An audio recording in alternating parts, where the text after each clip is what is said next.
Welcome to this walkthrough of the EUROCONTROL digital twin proof of concept. This recording is made on a MetaQuest 3 and we will go through all the functionality of the application. I am currently setting up my boundary. This is something you only have to do once for every new environment you want to use the application in. It only takes a few moments. When starting the application, the first thing you do is choosing where you want the content to appear. You do this by grabbing and moving the anchor to the desired location and then confirming it. The first two things that you will see are the map and the desktop. I will now take a seat behind my desk and ask the desktop to come to me. This virtual desktop behaves exactly the same as you would expect from the same application used on a normal computer screen. I can use the mouse to navigate the UI and the map. And when I do so, you can see that the immersive map follows along nicely. The nice thing about this being a virtual screen is that we are not bound to the same physical limitations of an actual screen.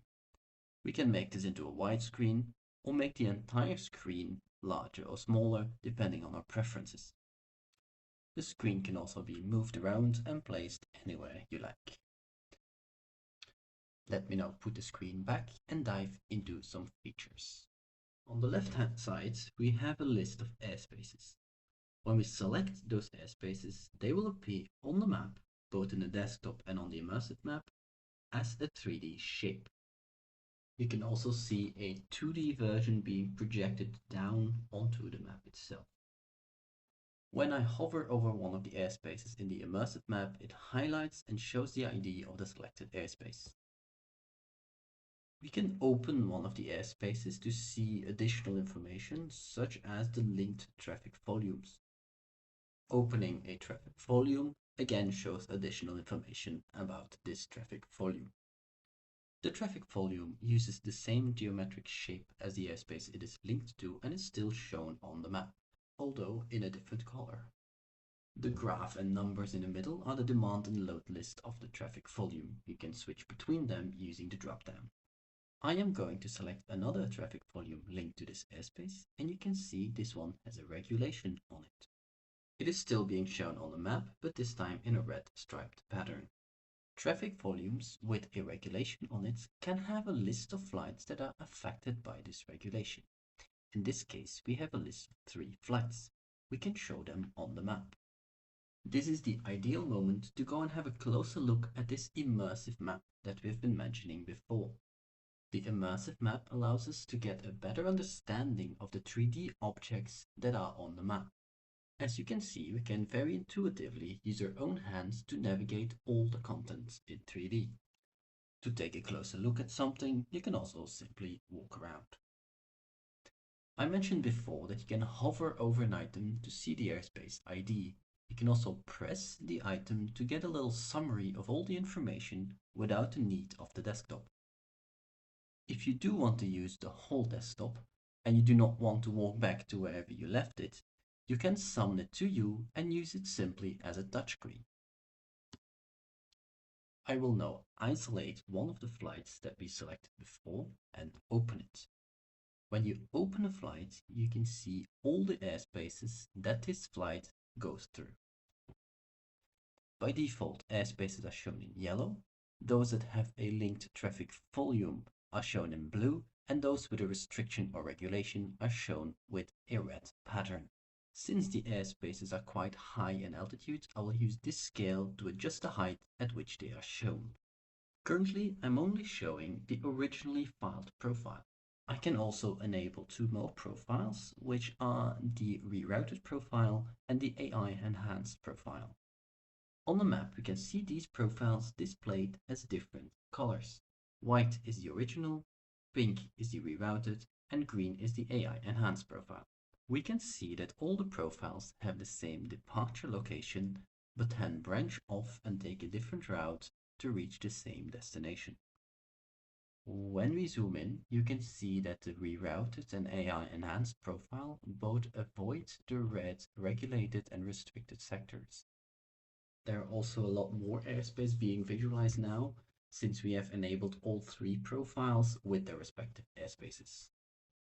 As explained before, The desktop and the immersive map have been in sync the whole time. We can also turn this off. This allows us to select an entirely different situation on the desktop without adjusting what is shown on the immersive map.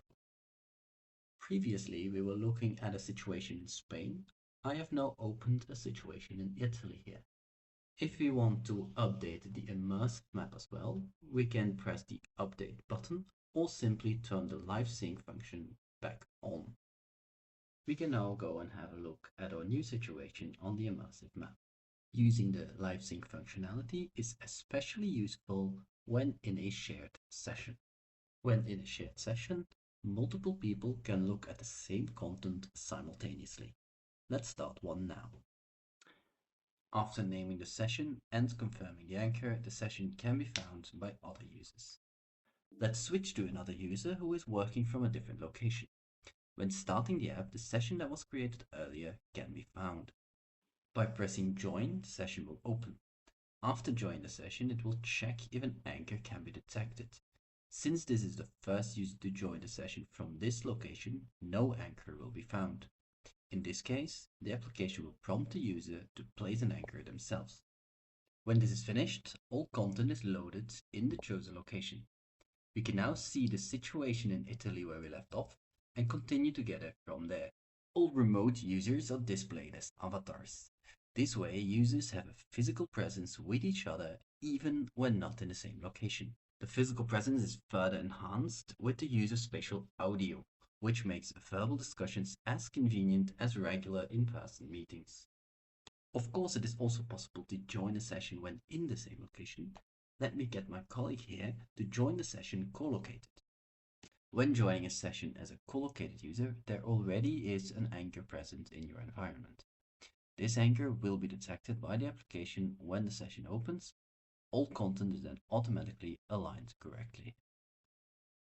Co-located users will not appear as full avatars to each other, but just like the remote avatars, their hands and hand raise are visualized. This enhances the possibilities for pointing at and discussing 3D content. Everyone can point at items, but only the owner of the session is able to actually interact with it. Currently, the user that started the session is the owner. This user can move the map or change what is displayed on it. If another user wants to take control, they can request ownership, which the current owner can then accept or decline. All other users are considered to be spectators and can follow along what the owner is showing. Ownership can be requested and transferred to another user at any time during the shared session. Whoever has ownership can be recognized by the color of the hands or avatar. If you no longer want to be distracted by your surroundings, you can turn off the pass-through videos. This will disable the cameras and render all users, including the co-located ones, as avatars. If you want to then walk around, it is best to turn the pass-through back on. When the meeting is over or at any other time, a user can decide to leave the session. When a user leaves the session, other users will get a small notification. If you are the last remaining user in the session, you will automatically be granted ownership so that you are back in control of the session. When the last user leaves, the session will be automatically closed. This also concludes the walkthrough of this digital twin proof of concept. Thank you for following along.